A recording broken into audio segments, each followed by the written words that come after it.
नाज़रीन, कल के पीटीआई के रावलपिंडी एहतजाज की सबसे ख़ास बात वो जज्बा और जुनून था जिसकी इमरान खान मसाल दिया करते थे कि जब यह आवाम निकलेगी तो फिर किसी को भी खातिर में नहीं लाएगी। आपको ये वीडियो दिखा रहे हैं। समबिया ताहिर जो पीटीआई की दबंग रहनुमा है और सिनफ़े आहान है, तन तनहा अकेली पुलिस से टकरा गई। हज़ारों जवानों के साथ वो सड़कों पर निकली, भरपूर एहतजाज किया और इस दौरान जब पुलिस ने उनको आ घेरा तो वो वहाँ से भागी नहीं बल्कि दबंग अंदाज में पुलिस का सामना किया और पुलिस से वो कई मुकामात पर नोक झोंक करती भी दिखाई दी। इस मौके पर पुलिस ने बदतरीन फस्तायत का मुजाहरा किया और इस खातून को मर्द एहलकारों ने घसीट के गिरफ्तार किया।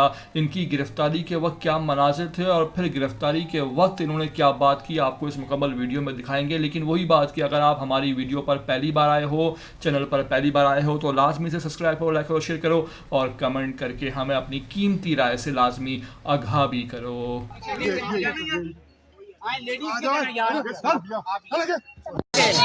आपने परेशान नहीं होना है।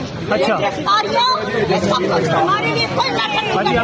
इमरान खान के लिए हमारी जान भी